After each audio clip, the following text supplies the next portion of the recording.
Dans cette vidéo, nous allons voir si l'égalité x plus 5 égale à 3x moins 7 est vraie pour x égale à 4 et ensuite pour x égale à 6. Ce que nous avons vu dans le cours, la méthode pour tester donc si une égalité est vraie ou fausse. Donc on a vu que pour cela, il faut écrire séparément les deux membres de l'égalité. Je vais essayer de rapprocher.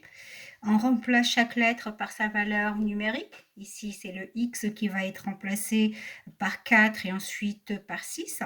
On calcule chaque membre, donc le membre de gauche et ensuite le membre de droite, et on compare leurs résultats. Si les deux membres sont égaux, l'égalité est vraie. S'ils sont différents, l'égalité est fausse. Donc, je vais commencer par le premier, c'est-à-dire tester si cette égalité est vraie lorsque x est égal à 4. Et on fera ensuite pour 6. Donc, je vais suivre ce que je vous ai dit dans la leçon, c'est-à-dire la méthode, c'est de séparer les deux membres de l'égalité. Donc, le premier membre, membre de gauche, membre de droite. Je vais commencer par le membre de gauche et je vais écrire d'une part. Bon. Et donc, le membre de gauche, c'est x plus 5. Lorsque x égale à 4, donc je remplace x par 4, est égal à 4 plus 5, et 4 plus 5 est égal à 9. Je vais faire la même chose, cette fois-ci pour le membre de droite, je vais remplacer x par 4, je vais écrire d'autre part, parce que là, quand il s'agit de comparaison, on écrit d'une part, d'autre part, et après on peut comparer d'autre part. Donc, le membre de droite, c'est 3x moins 7.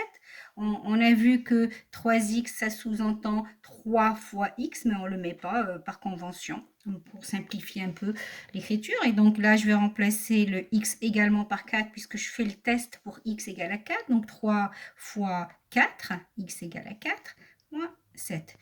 Donc, 3 fois 4 est égal à 12 et 12 moins 7 est égal à 5. Donc ici, pour le membre de gauche, j'ai trouvé 9. Pour le membre de droite, j'ai trouvé 5. Donc les deux membres de l'égalité sont différents. Conclusion, les deux membres de l'égalité sont différents. Donc, cette égalité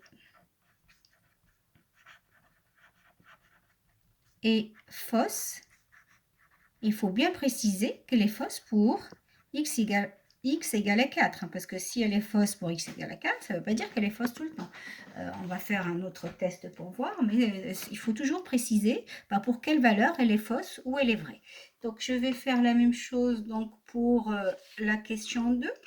Donc, est-ce que l'égalité x plus 5 égale à 3x moins 7 est vrai pour x égale à 6, comme tout à l'heure. La même méthode, vous séparez donc le membre de gauche du membre de droite et vous écrivez d'une part et pour le membre de gauche, c'est x plus 5. Là, on va le remplacer le x par 6, puisque le test est à faire pour x égale à 6, égale à 6 plus 5, et 6 plus 5 est égal à 11. Je fais donc la même chose pour le membre de droite, d'autre part. Et mon membre de droite, c'est quoi? C'est 3x moins 7. Donc 3 fois x moins 7, et le x est égal à 6. 3 fois 6, 18. 18 moins 7 est égal à 11. Et vous constatez qu'on trouve 11 puisque les deux membres sont égaux. Donc je peux écrire en conclusion, puisque les deux, allez pour aller vite, je vais écrire comme ça, les deux membres de l'égalité